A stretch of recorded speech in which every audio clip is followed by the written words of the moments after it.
ببینید به طور کلی خارش ها رو میخوام خدمتتون توضیح بدم. سعی کنید که این پست رو برای خانواده هاتون، دوستان، آشنایان، اقوام بفرستید و سیوش کنید که تو گوشیتون داشته باشید یک بار برای همیشه. خب اول اینکه اگه فقط مچ پای شما خارید، خب این میتونه باعثش کک باشه توی خونه. خب حالا ممکنه شما یه جایی رفته باشید آلوده به کک بوده باشه، مثل دامداری ها، گاوداری ها، یا تو طبیعت و کک رو وارد خونه‌تون کرده باشید، یا ممکنه سگ و گربه داشته باشین تو خونه و از طریق اونها وارد خونه شما شده باشه. در هر صورت خارش مچ پا و دیدن کک، دیدن یه حشره کوچیک که میپره، این میتونه عاملش کک باشه. خب اگر زیر بغل و اندام تناسلی به خارش بیفته زمانی که شب میخواید بخوابید، خب اون یا زمانی که از حموم میایین بیرون بدنتون به خارش میفته، اندام تناسلی و زیر بغل، دور گردن، لای انگشتای دست و پا، مچ دست، مچ پا و پشت زانو، همه اینها با هم نه ولی اندام تناسلی و زیر بغل خب عمدتاًشه.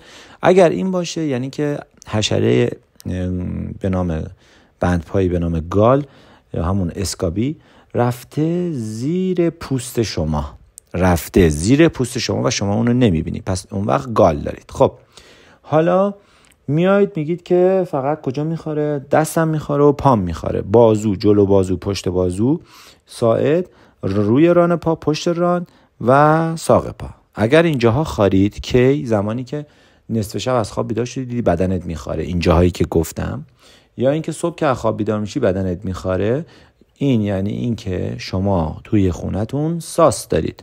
خب که ساسو میشه دید، یه حشره کوچیکه اندازه یه عدس کوچیک، قهوه‌ای پررنگه یا مشکی رنگه، دیده میشه توی تخت. خب به خاطر اینکه ساس خودشو قایم میکنه یه ذره سخت میتونید پیداش کنید ولی میشه دیدش. علائمشو پس گفتم، کجاهای بدنتون اگر بخاره خونه شما ساس داره. خب یک خارش دیگه ای داریم که بدنتون هر جایش میتونه قرمز بشه، کبود بشه، قرمزیش اندازه یه گردو یا یه نارنگی باشه.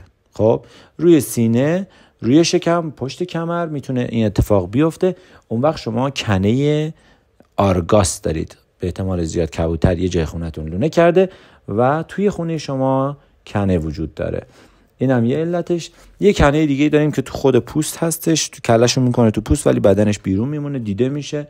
معمولا از سگ و گوسفند میگیرید که اون قابل دیدن، قشنگ میبینیدش رو بدن، اون نیازی نیست. حالا بگیم یه کنه مایت هم داریم که از علائمش اینه که دارید با موبایلتون بازی میکنید، اینستاگرامتون رو چک میکنید که یهو میبینید یه چند تا حشره، 5 تا حشره خیلی ریز اندازه این نوک سوزن داره، مثل عنکبوت ولی اندازه این نوک سوزن داره، رو موبایلتون، رو تلویزیونتون یا روی دیوارتون راه میره. 5 تا 10 تا معمولا با هم دیده میشه که اون کنه مایت هستش.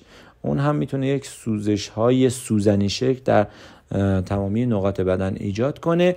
عمدتاً چیزی که ما تو ایران تو شهرهامون باهاش درگیر هستیم اینها هست.